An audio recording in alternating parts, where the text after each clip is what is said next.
안녕히 주무셨습니까? 예. 네. 오늘 우리 실물교원에서 나타난 하나님의 귀중한 교훈을 배워보도록 하겠습니다. 결혼을 하면 준비해야 할 것이 참으로 많이 있습니다. 집도 준비해야 하고 또 그 안에 들어갈 혼수 물품도 준비해야 합니다. 어떤 분은 자신은 결혼 날짜부터 시작해서 모든 것이 다 준비되어 있는데 딱 하나 준비되어 있지 않은 게 있는데 바로 배우자만 준비된다고 하는 사람이 가끔 있습니다. 결혼식 한 달 전 정도 되면 준비해야 할 것이 있습니다. 그것은 바로 이 청첩장입니다. 예쁘고 고급스러운 그런 가격이 많이 나가는 것들도 있지만 요즘 보면은 참으로 많은 그 제품들이 나와 있기 때문에 그것을 고르는 일도 보통 일이 아닙니다. 하지만 무엇보다도 고민이 되는 것은 이 청첩장을 어디까지 보낼 것인가 하는 것이에요. 가족, 친척, 친한 친구까지는 당연히 해야겠지만 오랫동안 연락을 하지 않았던 사람들에게 어떻게 보낼 것인가에 대한 고민이 항상 되는 것 같습니다. 애매한 직장 동료라든지 또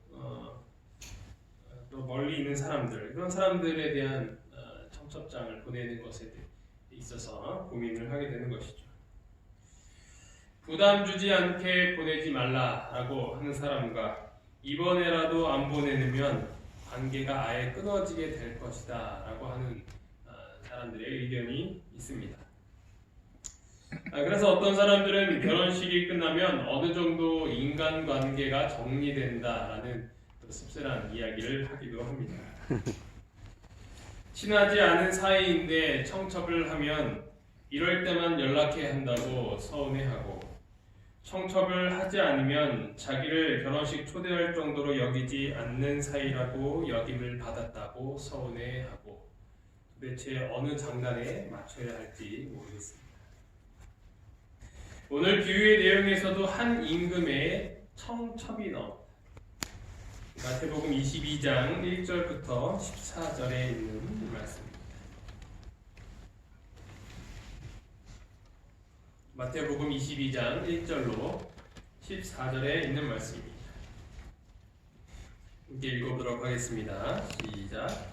예수께서 다시 비유로 대답하여 이르시되 천국은 마치 자기 아들을 위하여 혼인잔치를 베푼 어떤 임금과 같으니 그 종들을 보내어 그 청한 사람들을 혼인잔치에 오라 하였더니 오기를 싫어하거늘 다시 다른 종들을 보내며 이르되 청한 사람들에게 이르기를 내가 오찬을 준비하되 나의 소와 살찐 짐승을 잡고 모든 것을 갖추었으니 혼인 잔치에 오소서 하라 하였더니 그들이 돌아보지도 않고 한 사람은 자기 밭으로 한 사람은 자기 사업하러 가고 그 남은 자들은 종들을 잡아 모욕하고 죽이니 임금이 노하여 군대를 보내어 그 살인한 자들을 진멸하고 그 동네를 불사르고 이에 종들에게 이르되 혼인 잔치는 준비되었으나 청한 사람들은 합당하지 아니하니 내 거리 길에 가서 사람을 만나는 대로 혼인 잔치에 청하여 오라 한대 종들이 길에 나가 약한 자나 선한 자나 만나는 대로 모두 데려오니 혼인 잔치에 손님들이 가득한지라 임금이 손님들을 보러 들어올세 거기서 예복을 입지 않은 한 사람을 보고 이르되 친구여 어찌하여 예복을 입지 않고 여기 들어왔느냐 하니 그가 아무 말도 못하거늘 임금이 사원들에게 말하되 그 손발을 묶어 바깥 어두운 데에 내던지라 거기서 슬피 울며 이를 갈게 되리라 하니라. 청함을 받은 자는 많되 택함을 입은 자는 적으니라. 아멘. 임금은 아들의 이 결혼식을 준비하게 되고 자신이 초청한 사람들에게 그 초청 사실을 재차 알리지만 그들은 그것을 무시하고 심지어 종들을 죽이기까지 합니다. 임금은 화가 나서 처음 초청했던 자들을 다 죽이고 대신 길에서 만나는 사람들을 초청한다는 이야기입니다. 비유에서는 이미 3절에 청한 사람들이 나옵니다. 임금은 사람들을 오라고 말하기 전에 이미 그 사람들은 초청이 되었다라는 것을 우리가 확인을 할 수 있습니다. 여기에 대한 배경을 본교의 주석에서는 이렇게 설명을 하고 있습니다. 오늘날에도 동방에서는 손님들에게 초청한 사실을 상기시키기 위해 잔치를 시작하기 며칠 전에 사자를 파송하는 것이 관례이다. 손님이 초청받은 것을 잊었거나 참석할 시간을 알지 못할 경우에 이로 인해 행사를 위해 준비하고 지정된 연회 장소까지 도착할 시간적 여유가 생긴다. 서양보다는 달력이나 시계에 관심이 덜한 동방에서는 그같이 생각나게 해주는 사람이 실제적으로 요긴한데 그것은 주인이나 손님을 당황하지 않도록 해주기 때문이다. 이미 초청을 했고 또 그것을 다시 상기시켜주기 위해서 했다라는 것이죠. 오늘날 우리나라 같은 경우에는 청첩장을 보낼 때 이제 청첩이 시작되는 거잖아요. 아주 친한 사이는 이미 결혼식 날짜도 알고 그렇게 하고는 있지만 웬만하면은 이 청첩장을 보냈을 때 그 사실을 알게 되고 이렇게 합니다. 그런데 여기서는 이미 청했고 또 그것을 알려주기 위하여서 이 사자들을 보냈다라는 것입니다. 오늘날을 이야기하면 우리가 청첩장을 보낸 다음에 한 일주일 전에 문자 한 번 더 보낸다라는 그런 개념일 수 있겠죠. 그래서 이 청한 사람들은 이미 초청이 되어 있는 사람들입니다. 그래서 이 청한 사람들은 유대인들을 향한 첫 번째 초청이라고 할 수 있겠습니다. 그 사람들은 구약의 선지자들을 통하여서 그 잔치에 초청된 자들이었습니다. 하나님께서는 이미 이 천국 복음을 예수님께서 이 땅에 처음으로 오시기 전에 이 선지자들을 통하여서 그 사실을 알리셨던 것이죠. 근데 이 3절에 보면 이들이 어떻게 반응을 하고 있습니까? 혼인 잔치에 오라 하였더니 오기를 싫어했다라고 기록을 하고 있는 것입니다. 잔치에 오라는 초청은 그리스도의 제자들을 통해 주어졌다. 우리 주께서는 12제자를 보내시고 그 후에 70인을 보내셔서 하나님의 나라가 가까웠다는 기별을 전하게 하시고 그 사람들에게 회개하고 복음을 믿으라는 요청을 하셨다. 그러나 그 초청에 유의하는 사람이 없었고 청함을 받은 자들은 오지 않았다. 그래서 이 초청을 이미 한 사람들에게 다시 초청을 알리기 위해서 갔지만 그들은 그것을 거절한 것입니다. 이것은 유대인들의 두 번째 초청을 이야기합니다. 그것은 언제를 이야기하냐면 바로 예수님께서 이 땅에 오시고 난 다음을 말하는 것입니다. 그래서 종들을 보내었다라는 것은 이 첫 번째 초청은 구약 선지자들을 통하였지만 이 두 번째 초청은 침례 요한과 또 예수님과 그의 제자들을 통하여서 이 일이 됐던 것입니다. 그러나 그들은 오기를 싫어하였고 그래서 유대인들은 그 복음을 거절하게 되었던 것입니다. 그래서 이 주인은 다시 다른 종들을 보내게 됩니다. 임금은 괘씸했지만 자비롭게도 다시 다른 종들을 보내서 초청하는 장면을 볼 수 있습니다. 그러니까 이것은 그들을 향한 세 번째 초청이었던 것입니다. 이 기별은 그리스도께서 십자가에 못 박혀 죽으신 후에 유대인들에게 보낸 기별이었다. 그러니까 처음에 원래 초청이 되어 있었고 그것은 구약 선지자들에게 보냈던 것이라면 그리고 두 번째 오라고 초청한 사람이 사자를 보내서 오라고 했다는 것은 바로 이 침례 요한과 예수님의 제자들을 통해서 했다면 다시 초청했다. 이 세 번째 초청은 예수님께서 십자가에 달려가신 뒤에 받았던 초청을 이야기하고 있는 것입니다.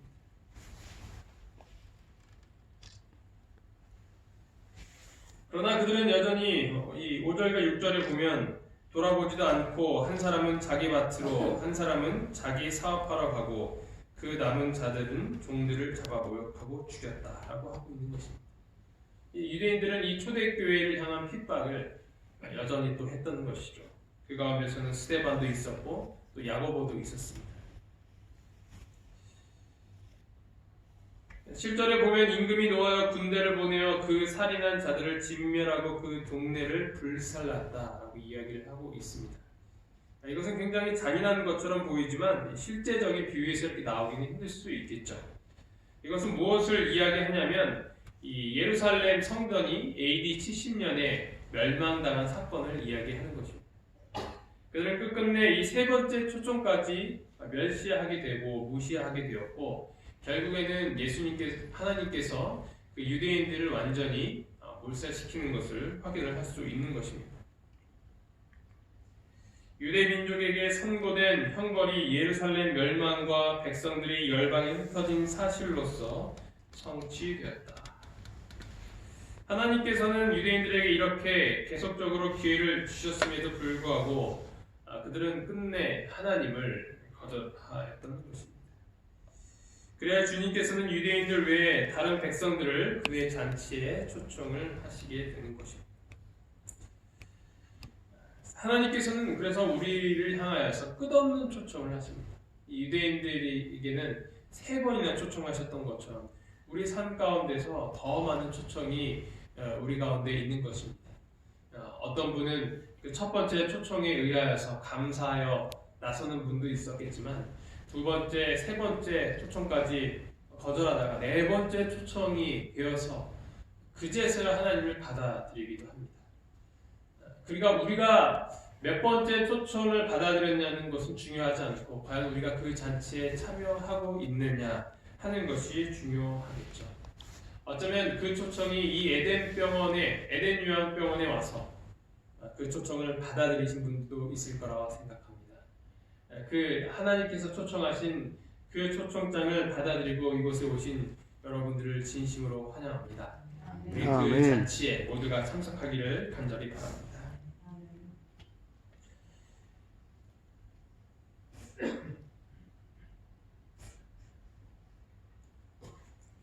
그렇게 3번이나 거절하였던 그 사람들을 뒤로하고 이 주인은 만나는 대로 혼인잔치에 초청하라라고 이야기를 하고 있습니다.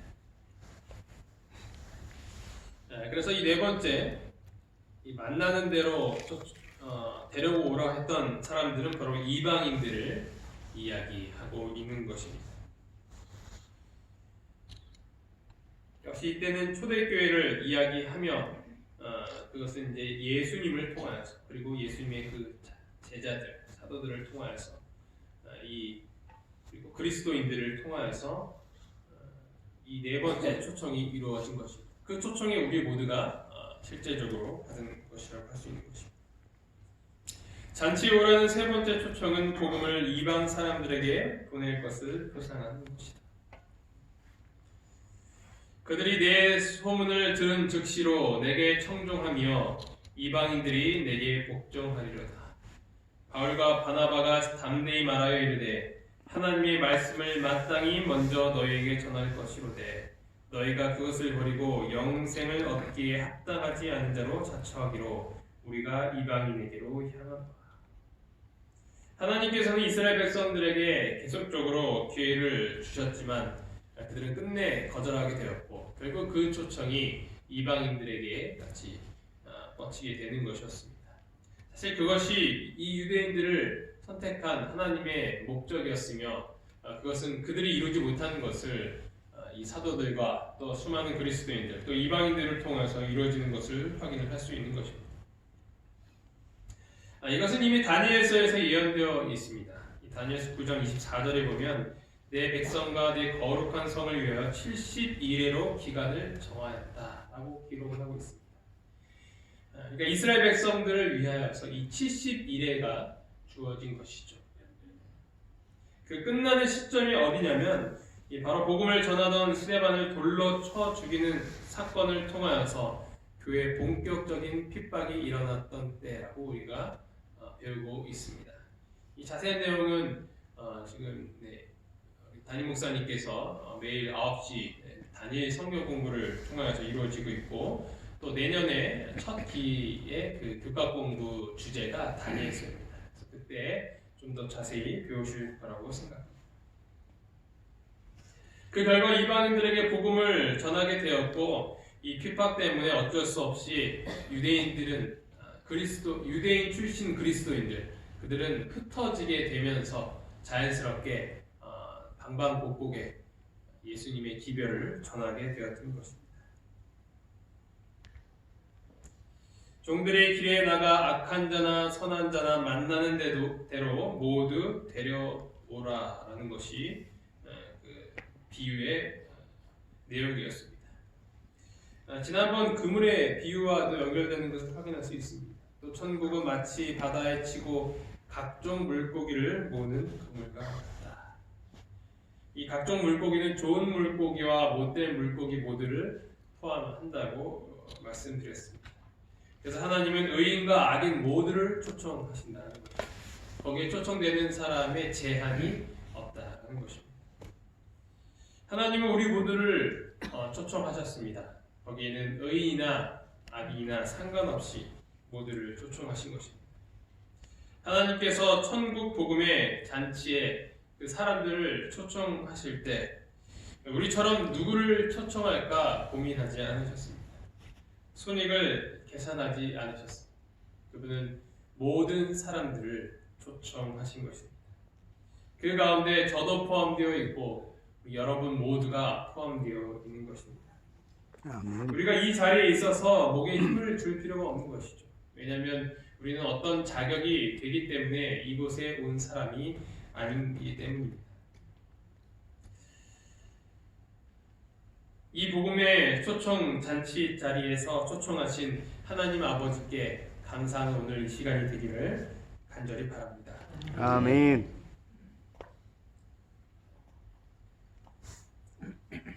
결혼식에 갈 때 우리가 신경 써야 할 것이 있는데 그것은 바로 옷일 것입니다. 어떤 옷을 입고 갈 것인가를 고민하는 이유는 그 예식의 존경과 축하의 의미를 담고 있는 것일 수 있기 때문입니다. 결혼정보회사 바로 연이 미혼 남녀 897명을 대상으로 민폐 하객 패션 1위에 대한 설문조사를 했다고 합니다. 민폐 하객 패션이 뭔지 아시겠죠? 이 옷을 입고 가면 민폐가 된다라는 것입니다. 남성의 경우 이 로고가 크게 박힌 후드티를 뽑았다고 합니다. 이 젊은 사람들 대상으로 조사를 한 것 같아요. 이렇게 나이 드신 분이 이런 거 평소에도 잘 입지도 않으시지만 이 결혼식에는 더더욱 안 가시겠죠. 그리고 이어서 나오는 것이 이제 집 앞에서 막 나온 듯한 이 바람막이, 이 등산복이 얘기하는 것입니다. 어르신분들 중에서 등산복 입고 결혼식 하시는 분이 계시죠? 네. 그게 뭐 어때서 이렇게 하시는 분들이 계시다면 문제입니다.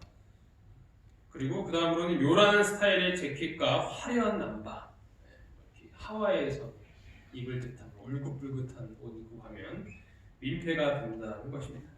기타 의견으로는 지나치게 내추럴한 스타일, 몸에 꽉 끼는 스키니 양복 이런 것들이 있었다고 합니다. 혹시 이런 거 입고 가시는 분이 계시다면 한 번 더 생각해 주시기 바랍니다. 여성의 경우는 어떤 옷이 민폐 하객 패션이었을까요? 그것은 올 화이트 룩이라고 합니다. 온통 흰색 옷을 입고 가는 것이죠. 이걸 입고 가면 왜 안 되죠? 이 옷은 누가만 입을 수 있어요? 신부만 입을 수 있죠. 신부가 가장 순결하고 가장 아름다운 모습이 되어야 되는데 그래서 그 옷보다 더 희고 이쁜 옷을 입고 가면 그래서 신부보다 더 눈에 띄는 주목을 받게 된다면 그것이 민폐가 될 수 있다는 거죠. 어떤 사람은 이제 얼굴 자체가 민폐라고 얘기해요. 그것은 이제 좋은 뜻이에요. 뭐냐면 신부보다 더 이쁜 거예요. 신랑보다 더 잘생긴 사람이 이제 민폐가 될 수 있다고 그렇다고 합니다. 여기 민폐 소시적인 민폐하게로 하신 분들이 있을 거라고 생각해요. 이어서 이제 지나치게 파인 옷이라든지 뭐 검은색 속옷이 비치는 시스루 블라우스, 치마 레깅스와 운동화, 시상식을 연상시키는 크고 화려한 장신구 뭐 이런 순으로 뽑혔다고 합니다. 그러니까 이 결혼식에 맞는 옷도 필요하지만 또 신랑 신부를 배려한 옷도 필요한 것 같아서 결론적으로는 안 가는 것이 그냥 이 축의금만 보내는 것이 낫겠다라는 재미있는 결론을 내놓고 오늘 이 비유에서 이 임금이 초청된 사람들에게 원하는 것이 딱 한 가지가 있었습니다. 그것은 바로 예복이었죠. 예복을 입지 않은 그 사람은 쫓겨났다고 기록을 하고 있습니다. 비유 가운데 예복은 그리스도의 참된 제자들이 갖추어야 할 순결하고 흠이 없는 품성을 표상한다. 그러니까 우리가 모두가 초청되었는데 어떠한 모습으로 가야 되는가? 그것은 바로 순결하고 흠이 없는 품성을 갖고 가야 된다는 것입니다. 그래서 이 옷을 입기 위해서 우리는 부단한 노력을 하죠. 뼈를 깎는 고통을 하고 나는 초청됐지만 저 잔치에 갈 자격이 안 되면서 절망하기도 하고 그렇습니다. 그런데 우리가 다시 생각해야 될 것은 무엇이냐면 이 품성의 옷을 누가 입혀주시는가에 대한 것이죠. 이것을 내가 준비해서 내가 사서 입고 가는가? 그것이 아니다라는 것입니다. 그리스도께서 친히 준비하신 옷만이 우리로 하여금 하나님 앞에 서게 할 수 있다. 그리스도께서는 이 옷, 곧 그리스도의 의의 두루마기를 회개하고 믿는 모든 자에게 입혀주실 것이다. 아멘. 이것은 약속인 거죠. 약속. 조건이 아니라 약속입니다. 입혀주시겠다는 하늘의 보증입니다. 내가 준비해서 오는 옷이 아니라 이미 그리스도께서 준비하셨고 그것을 입혀주신다는 거예요. 이 세상의 결혼식에서는 뭐 입고 가야 할지 고민해야 하지만 하늘의 결혼식에서는 그럴 필요가 없다는 것입니다. 내가 이 예복을 어떤 예복을 입고 가야 할 것인가? 이 예복을 입기 위해서 내가 무엇을 해야 할 것인가에 대해서 고민할 필요가 없다는 것입니다. 그는 당신의 완전한 순종으로 말미암아 모든 인류로 하여금 하나님의 계명을 지킬 수 있게 하셨다. 우리가 우리 자신을 그리스도께 바칠 때 우리의 마음은 그리스도의 마음과 연합되고 우리의 뜻은 그분의 뜻에 합병되고 우리의 정신은 그분의 정신과 하나가 되고 우리 생각은 그분에게 사로잡히게 되어 마침내 우리는 그분의 생애를 살게 된다. 이것이 바로 그분의 의의 옷을 입는다는 의미이다. 이것이 바로 믿음으로 말미암는 의라는 것입니다. 그 옷을 준비해 주시는 분도 또 입혀 주시는 분도 우리 예수님이시라는 것입니다. 이 옷은 우리가 돈 주고 살 필요가 없는 옷이에요. 우리가 어떤 노력을 해서 얻는 옷이 아니에요. 그것은 이미 예수님께서 다 지불하셨어요. 얼마를 주고요? 예수님의 목숨값을, 십자가 값을 주고 다 지불하신 거예요. 이것은 우리가 돈 주고도 결코 살 수 없는 거죠. 우리가 어떤 행위로 말미암아 우리가 십계명을 잘 지켜서 이 옷을 입을 수 있는 것이 아니에요.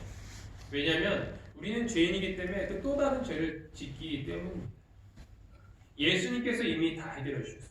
그래서 우리는 그것을 아무런 대가 없이 받는 선물이지만 이 값비싼, 값으로 매겨질 수 없는 선물인 것입니다. 이 옷을 입고 그분이 초청하시는 잔치에 한 명도 빠짐없이 꼭 참석하기를 간절히 바랍니다. 아멘. 그런데 이 옷을 입기 위해서는 한 가지 조건이 있는데요. 그 조건이 무엇이냐? 내가 입는 옷을 어떻게 해야 돼요? 벗어야 돼요. 내가 입고 있는 이 더러운 옷을 벗어야 예수님께서 그 옷을 입혀주실 수 있는 것입니다. 그 위에 다시 입을 수는 없는 거예요. 그러나 그 중에 한 사람이 형복을 입고 있었다. 그는 임금이 요구한 준비를 하지 않았다. 그는 비싼 값을 주고 마련한 그 예복을 입는 일을 창피스럽게 여겼다. 주님이 주신 옷을 입고 살아가는 것이 어색하고 어쩌면 창피할 수도 있는 이유는 그 옷은 이 세상에서 입는 옷이 아니라 하늘에서 입는 옷이기 때문일 것입니다. 사람들이 보면 이상해 보일 수도 있는 것입니다. 이해하지 못하는 행동과 말투, 사상으로 살아가는 우리를 보며 세상 사람들은 우리를 조롱하며 비난하기도 합니다. 우리가 살고 있는 이 세상이 죄로 가득하기 때문입니다. 따라서 예수님이 그 값비싼 옷을 선물로 주신다고 하여도 우리는 그것을 입기를 꺼려할 때가 있다는 것이죠. 좁은 문으로 들어가라. 멸망으로 인도하는 문은 크고 그 길이 넓어 그리로 들어가는 자가 많고 생명으로 인도하는 문은 좁고 길이 협착하여 찾는 자가 적음이라. 하늘로 들어가는 문은 작고 그 길은 좁습니다. 하지만 우리가 기억해야 할 것은 그 길을 갈 때 그리고 그 문을 열 때 우리는 이곳에서는 절대로 상상조차 할 수 없는 그 삶이 펼쳐진다는 것입니다. 우리가 먼저 입고 있는 이 세상의 더러운 옷을 벗어버리고 예수님께서 입혀주시는 그 옷을 입을 수 있는 우리 모두가 되기를 간절히 바랍니다. 아멘. 아직도 예수님의 품성을 담지 못하여 부담되는 우리에게 용기가 되는 말씀입니다. 함께 읽어보도록 하겠습니다. 사단은 시작. 사단은 사람이 하나님의 계명을 지킬 수 없다고 주장합니다. 우리 자신의 힘으로는 계명을 지킬 수 없는 것이 사실이다. 그러나 그리스도께서 사람의 형상을 취하시고 이 땅에 오셔서 당신의 완전한 순종을 통해서 신성과 인성이 연합될 때 하나님의 모든 법도를 지킬 수 있다는 것을 증명하셨다. 아멘. 우리 모두는 하나님의 천국의 혼인잔치에 초대되었습니다. 그 혼인잔치에서 주님이 원하시는 옷, 주님이 입혀주시는 옷, 주님이 담기를 원하시는 품성이 나타나야 할 것입니다. 우리 다음 내용을 함께 따라해 주시면서 이 말씀을 마치도록 하겠습니다. 세상의 옷을 벗고 세상의 옷을 벗고 하늘의 옷을 입겠습니다. 하늘의 옷을 입겠습니다. 아멘. 기도하시겠습니다. 하늘에 계신 하나님 아버지, 오늘 저희를 주님의 잔치에 초청해 주셔서 참으로 감사합니다. 아멘. 저희는 아무런 자격이 되지 않고 또한 참으로 더러운 옷을 입고 있는 자라 그 잔치 자리에 가기가 민망한 자들이지만 주님께서는 이미 그 옷까지 준비해 주심을 생각할 때 저희들 다시 한번 하나님께 감사드리고 찬양을 드리기를 원합니다. 아멘. 아버지, 저희가 그 옷을 입는 일을 부끄럽게 생각하지 않고 오히려 자랑스럽게 생각하며 그 옷을 입으며 매일매일 그 잔치 자리에 초청되는 그 날을 기억하며 항상 마음 가운데 기쁜 마음과 또 설레는 마음으로 주님의 재림을 준비할 수 있는 저희들이 될 수 있도록 인도하여 주시옵소서. 아멘. 이 모든 말씀 예수 그리스도 이름으로 기도합니다. 아멘.